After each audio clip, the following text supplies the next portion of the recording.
Dieu va vous montrer des choses qui sont des potentialités pour vous, mais quand vous lisez la parole, vous devez la prendre pour vous, pas juste pour ce groupe spécial de personnes vraiment spéciales, mais chaque promesse dans la parole de Dieu est pour vous. Elles sont toutes pour vous.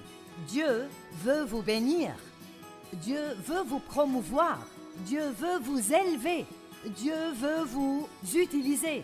Dieu veut vous guérir. Amen.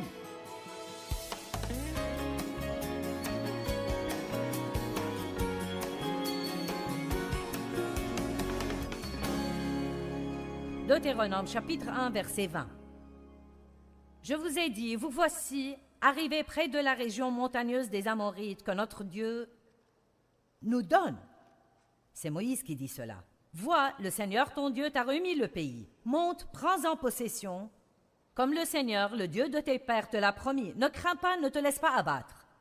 Alors vous êtes tous venus à moi et vous m'avez dit, envoyons donc des hommes devant nous. Ils feront pour nous une reconnaissance du pays ainsi qu'un rapport sur le chemin où nous devrons monter et sur les villes où nous arriverons. Cela m'a paru bon et j'ai pris parmi vous 12 hommes et je les ai envoyés. Ce sont les 12 espions qui sont entrés faire une reconnaissance dans la terre promise.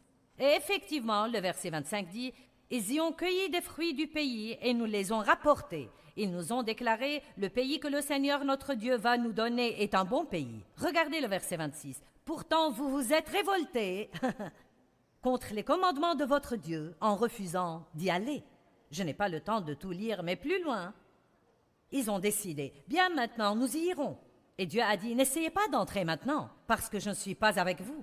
Vous auriez dû y aller quand je vous l'ai dit. Donc les voilà, arrivés à la frontière de la terre promise, et quand Dieu leur a dit, maintenant c'est le moment de posséder le pays, ils n'y sont pas allés, ils se sont rebellés contre Dieu, et ils ont erré encore 38 ans dans le désert, et beaucoup d'entre eux, ils sont morts. Bon, maintenant, je veux vous enseigner une petite leçon.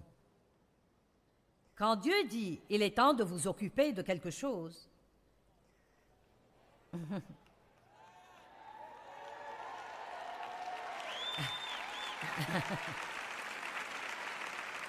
quand Dieu vous dit de vous occuper de quelque chose, il y a une onction pour le faire à ce moment-là.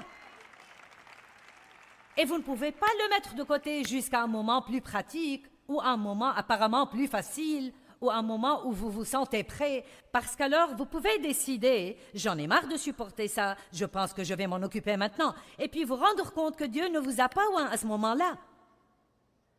Nous devons apprendre que quand Dieu touche des choses dans nos vies, il faut le prendre sérieusement. Si Dieu s'occupe d'une mauvaise attitude chez vous, il faut agir. S'il s'occupe de vous concernant le manque de pardon chez vous, agissez en conséquent. Ne donnez pas l'excuse que c'est difficile de pardonner aux gens. Je vais vous dire ce qui est difficile. Haïr les gens, c'est bien plus dur que de pardonner aux gens. Le pardon est facile comparé à la haine et l'amertume et au ressentiment et au fait d'être plein de poison tout le temps. Si Dieu est en train de s'occuper d'une habitude que vous avez et qui est destructrice, si Dieu est en train de mettre son doigt dessus, alors vous ne devez même pas penser que vous ne le pouvez pas, parce que Dieu ne va jamais s'occuper de vous à propos de quelque chose sans vous donner la capacité d'arriver à la victoire. Mais vous devez le croire. J'ai été sexuellement abusée par mon père pendant des années, et quand j'ai quitté la maison, je pensais quitter le problème. J'ignorais que j'avais le problème avec moi gravé dans mon âme. Il était dans mes pensées, il était dans mes émotions, dans ma volonté, et affectait toutes les relations que j'avais, ma relation avec Dieu, ma relation avec moi-même, mes relations avec les autres personnes. Vos secrets vous rendront malade. Et quand Dieu dit qu'il est temps de s'occuper des choses, alors il est temps de le faire. Mon premier mariage était un cauchemar. J'ai épousé un homme qui avait beaucoup de problèmes comme moi, sinon plus, et il courait les autres femmes et était un petit voleur et un escroc. Et donc, ça n'a jamais marché. 5 années de ce cauchemar, nous avons eu un enfant. Et finalement, avons divorcé. Il est allé en prison. Et j'ai rencontré Dave qui était né de nouveau, un jeune luthérien rempli du Saint-Esprit. Et comme je vous l'ai dit, il voulait une épouse. Il était sorti avec 3 femmes. Il essayait, en fait, de prendre possession du pays. Il pouvait... Il pouvait le voir avec les yeux de la foi et il sortait pour le prendre. Laissez-moi vous dire. Donc, écoutez, il a su qu'aucune des trois n'était la bonne et puis il m'a vu en train de laver la voiture de ma mère. Il m'a trouvée mignonne en short, les cheveux remontés sur le sommet de la tête, en train de fumer ma cigarette et boire ma bière ou autre chose. Et il a dit, tu veux laver ma voiture quand tu auras fini avec celle-là? J'ai dit, si tu veux qu'elle soit lavée, lave-la toi-même. Et il m'a raconté ce qui lui était venu à l'esprit. Cette fille est pour moi. Voilà, ou bien il était complètement fou, ou il était guidé par l'Esprit de Dieu.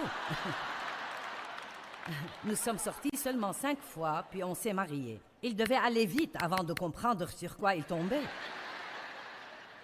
Donc, après 3 semaines de notre mariage, Dave m'a dit « Qu'est-ce qui ne va pas chez toi ?» Je ne savais pas que j'avais un problème. Je pensais que tous les autres avaient un problème, mais pas moi. Peut-être que vous aussi ne savez pas que vous êtes le problème. Vous me regardez sur l'écran de télé. J'ai dit, peut-être que votre problème, c'est de ne pas savoir que vous êtes le problème. Vous pensez que je parle aux personnes ici dans cette salle, mais non, je vous parle à vous. C'est un fait, je fais tout ça principalement pour vous. Attrapez. Ne vous allongez pas dans votre lit avec la télécommande dans la main et ne changez pas de chaîne car je serai aussi sur l'autre chaîne.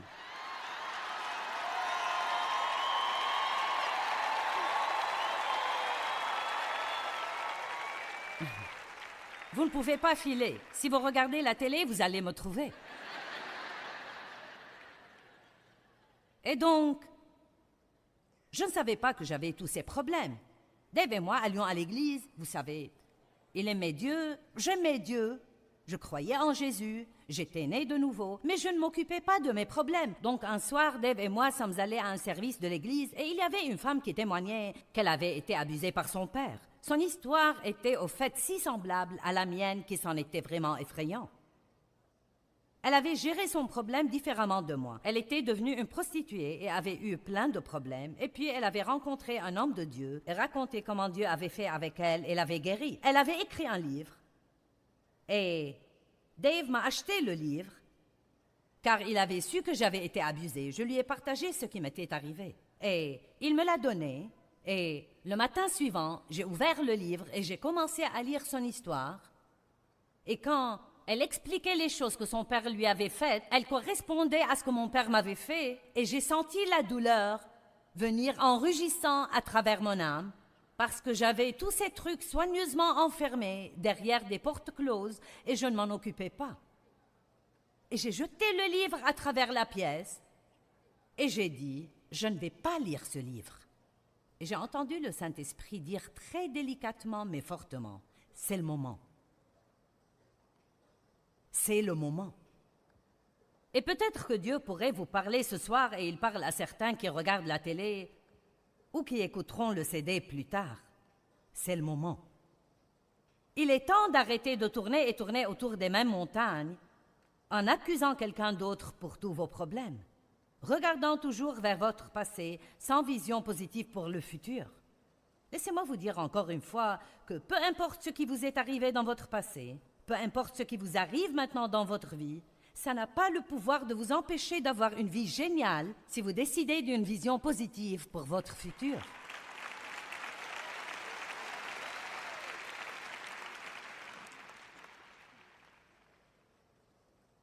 La deuxième mauvaise mentalité qu'ils avaient et dont je voudrais m'occuper est « quelqu'un d'autre doit faire cela pour moi ».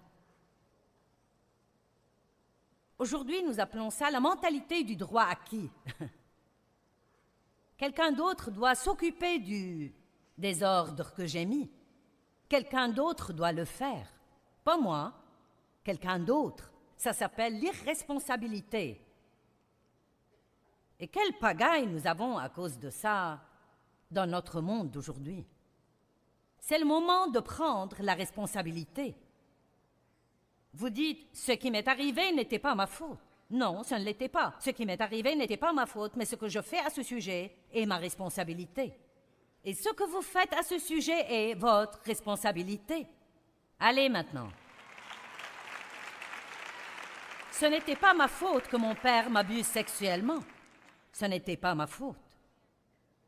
Ce n'était pas ma responsabilité, mais c'était ma responsabilité de m'emparer de la parole de Dieu que je professais croire et d'arrêter de geindre et de m'apitoyer sur moi-même et de regarder le passé et d'avoir une mauvaise attitude.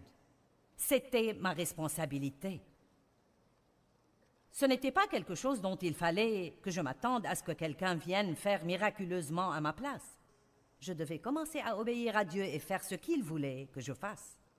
En Matthieu 20:16, il est dit « Il y a beaucoup d'appelés, mais peu d'élus. » Beaucoup d'appelés, mais peu d'élus.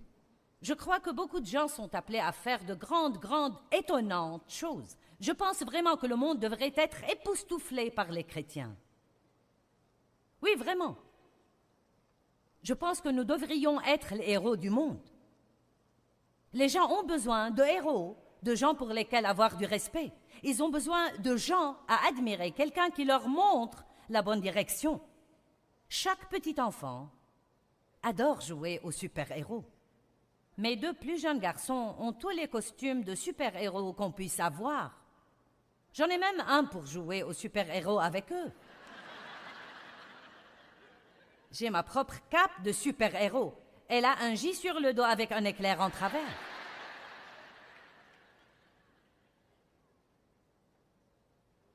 Si nous apportions au monde un exemple de Jésus, il serait encouragé et aurait de l'espérance. Il y a beaucoup d'appelés, mais peu d'élus. Beaucoup sont appelés à faire de grandes choses, mais peu font de grandes choses, parce que peu de gens prendront la responsabilité de l'appel. L'appel n'est pas la fin, c'est là que le travail commence. D'abord vient l'appel, ensuite vient le travail, ensuite vient le sacrifice, ensuite vient de ne jamais abandonner, ensuite vient d'aller jusqu'au bout. Beaucoup de gens sont appelés à faire de grandes choses, mais nous avons un mauvais état d'esprit, nous avons une mauvaise mentalité concernant ce que Dieu nous demande de faire. Tout le monde a les mêmes opportunités. Tout le monde a la totalité de la puissance de Dieu à disposition, mais pas tout le monde n'est désireux de faire sa part. Une des choses que nous ne pouvons pas déléguer, et je délègue beaucoup, mais vous ne pouvez pas déléguer la responsabilité personnelle. Amen. Maintenant, en Josué, chapitre 1, versets 1 à 3, et vous trouverez beaucoup de choses semblables. La plupart de ces choses dont je parle, vous les trouverez dans ce livre.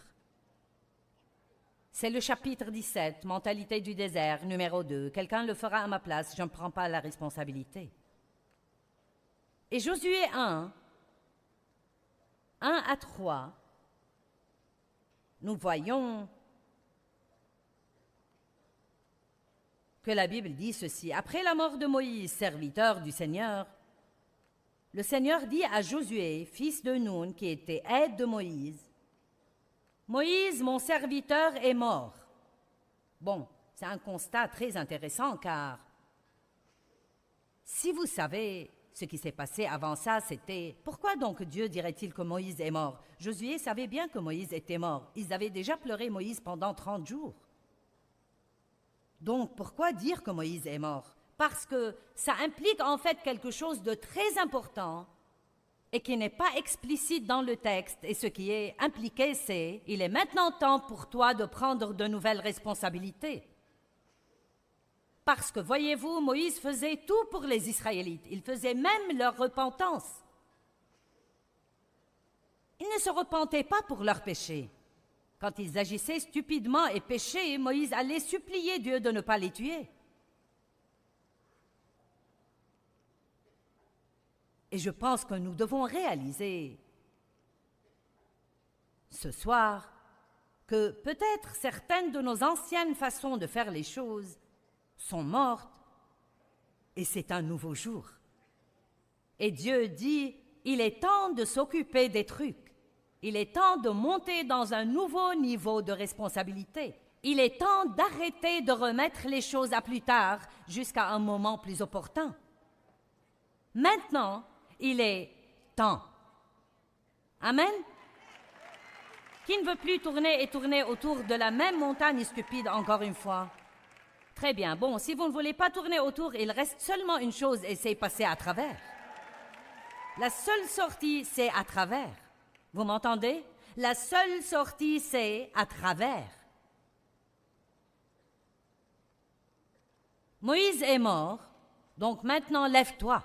Ça veut dire lève-toi et avance. Donc maintenant lève-toi, prends sa place, passe le Jourdain que voici, toi et tout ce peuple, vers le pays que je leur donne aux fils d'Israël. Et j'aime ceci. Et tout lieu que foulera la plante de vos pieds, ce lieu même, je vous l'ai déjà donné. Wow! Est-ce que quelqu'un voit ce qui est dit? Il y a tant encore que je vois avec les yeux de la foi devant moi, je le vois pour ma vie, mais je ne peux pas le posséder en restant juste à la frontière de la terre promise, à pleurnicher et me lamenter sur combien c'est difficile. Dieu a déjà payé pour ça avec le sang de son Fils. C'est déjà acheté et payé. Voici, il a dit, lève-toi, prends sa place, passe le Jourdain que voici, toi et tout ce peuple, vers le pays que je leur donne, aux fils d'Israël, et tout lieu que foulera la plante de vos pieds, je vous l'ai déjà donné. Amen. Je ne peux pas juste me tenir ici et dire, bien, quelqu'un d'autre le fera à ma place. Ne puis-je pas juste prier pour cela? Oh là là, nous devons prier. Mais souvent, quand vous priez, Dieu vient et vous montre quelque chose à faire. Oh oh! Je vais répéter. Parfois, quand vous priez, Dieu vient et vous montre quelque chose à faire. Donc, nous prions encore, espérant qu'il choisira quelqu'un d'autre. Eh bien, Dieu, qu'est-il arrivé à ma joie? Je ne sais pas pourquoi je suis si mécontent. Et puis, tout d'un coup, vous vous souvenez que vous avez traité quelqu'un vraiment mal, et Dieu dit, tu dois t'excuser, tu dois aller t'humilier et lui dire que tu avais tort et corriger cela. Je ne peux pas lui dire que j'avais tort, je ne peux pas m'excuser.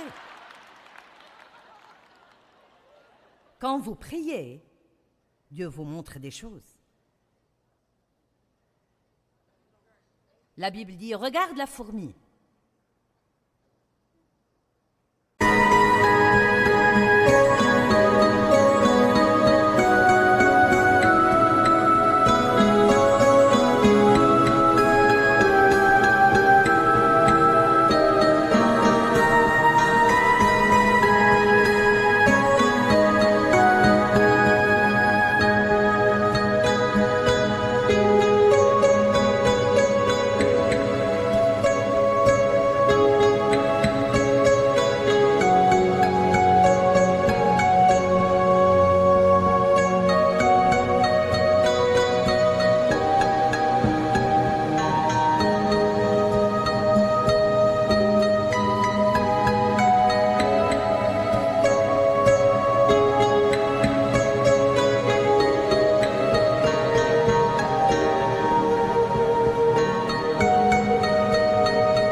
Elle n'a pas de chef ni de superviseur. Pourtant, elle travaille dur et fait ce qui est juste. J'aime les gens qui font ce qui est juste sans que personne ne leur fasse faire ce qui est juste. Pouvez-vous vous diriger? Est-ce que vous démarrez seul? Êtes-vous quelqu'un qui fait ce qui est juste quand personne ne regarde? Ou bien ne ferez-vous ce qui est juste que quand quelqu'un vous le fait faire? J'avais un frère comme ça. J'ai dit que j'avais un frère parce qu'il n'est plus avec nous. 10 ans plus jeune que moi, mon seul proche. Très jeune, à cause de toutes les choses que nous vivions, il est entré chez les Marines quand il avait 17 ans, a fait la guerre du Vietnam et est devenu toxicomane. Et n'a jamais été bien dans sa vie. Nous avons essayé de l'aider. Il a même vécu avec Dave et moi de nombreuses années. Et tant que je le faisais se lever pour travailler, il allait au travail. Tant que je lui disais quoi faire, il le faisait. Si nous étudions la Bible avec lui, il l'étudiait. Mais à chaque fois qu'il se retrouvait seul, il ne pouvait se gérer lui-même et il retournait là où il avait été. Et tristement, mon frère, qui aurait pu faire partie de ça, voyager dans le monde, aider les gens tout autour du monde, est mort dans un immeuble abandonné à Los Angeles il y a à peu près 3 ans, à l'époque de Noël. Peu importe qui est votre famille, le fait que sa sœur soit une évangéliste, une prédicatrice à la télé et aide les gens à travers le monde, ça n'a pas compté pour lui. Il devait prendre ses responsabilités. Vous ne pouvez pas vous en sortir avec une foi de seconde main. Découvrez ce à quoi vous croyez. Amen.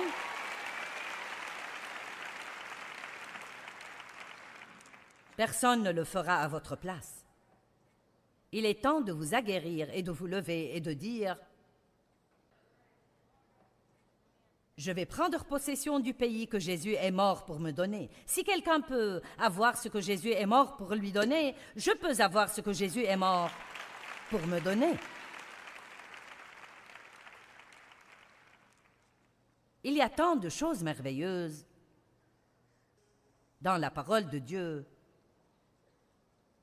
qui nous enseigne ce que Dieu veut que nous ayons, et vous ne pouvez agir comme si quelqu'un d'autre devait tout faire pour vous. Les gens les plus heureux du monde sont les gens les plus actifs dans le monde. Franchement et sincèrement, je ne sais pas quels sont mes problèmes, je n'ai pas le temps d'y penser. Si je voulais y réfléchir, je pourrais vous en nommer 10 sur le champ, mais je n'ai pas de temps à perdre avec ça. Dieu dit qu'il s'occupera des choses, donc nous prions à leur sujet, nous jetons nos soucis sur lui, restons occupés à aider quelqu'un d'autre, et d'une manière ou d'une autre, ça s'arrange tout seul. Vous savez, une chose qui était extraordinaire pour moi, parfois quand Dieu ne me donne pas d'onction pour résoudre mes problèmes, je veux dire je ne peux pas m'aider. Il n'y a pas une seule chose que je puisse faire pour me sortir d'une situation où je suis. Il met son onction sur moi pour aider quelqu'un d'autre. J'ai tendance à penser que c'est un truc de Dieu.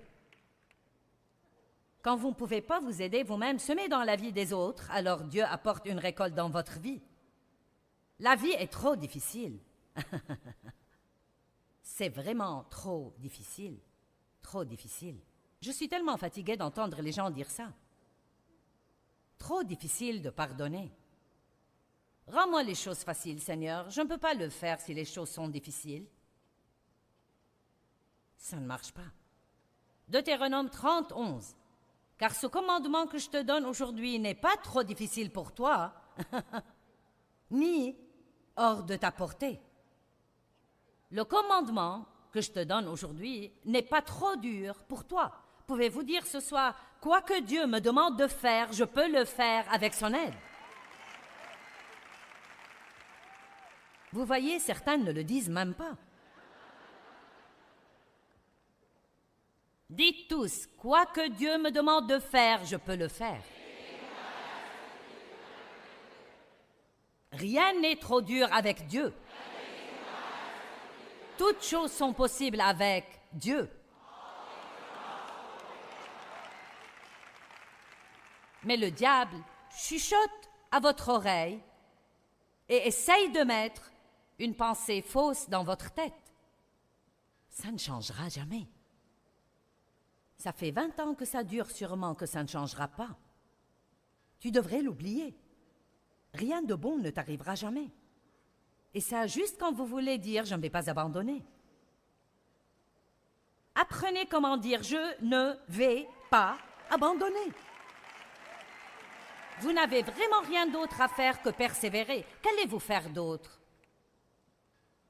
John Wesley, le merveilleux, formidable John Wesley, dont nous entendons parler et admirons, voici un véritable extrait de son journal intime. Dimanche 5 mai le matin, est prêché à Sainte-Anne et on m'a demandé de ne plus revenir. Dimanche 5 mai, après-midi, est prêché à Saint-Jean et le diacre a dit « va dehors et reste-y ». Dimanche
matin et prêcher à Saint-Jude. Ne peut pas retourner là-bas non plus. Dimanche 19 mai, le matin, et prêcher dans une autre église. Les diacres se sont réunis et ont dit que je ne pouvais pas revenir. Dimanche 19 mai après-midi, et prêché dans la rue et été chassé à coups de pied. Dimanche 26 mai, l'après-midi, et prêché dans un pré et été chassé du pré par un taureau qui avait été lâché pendant le service. Même un taureau était après lui. Dimanche 2 juin le matin, et prêché en extérieur à la limite de la ville et été chassé de la route. Même jour, dimanche 2 juin, dans l'après-midi, et prêché dans un grand pâturage. 10 000 personnes sont venues m'écouter. Oui! Pourquoi? Parce qu'il a dit, je vais juste continuer à prêcher. Vous n'allez pas me faire taire. Vous n'allez pas me faire abandonner. Je vous dis, endurez, et la Bible parle beaucoup d'endurance, je crois que ça veut dire survivre au diable. J'aimerais vous partager quelque chose qui est arrivé par courrier. Quelqu'un a écrit du Wisconsin et a dit « À l'époque où j'étais en classe de 3e, j'essayais d'échapper aux difficultés de la vie. Les enfants se moquaient de moi parce que j'étais petit. Ma grand-mère m'avait donné ma première boisson alcoolisée à 9 ans et donc je suis devenu alcoolique et ai fini en prison pour 7 mois.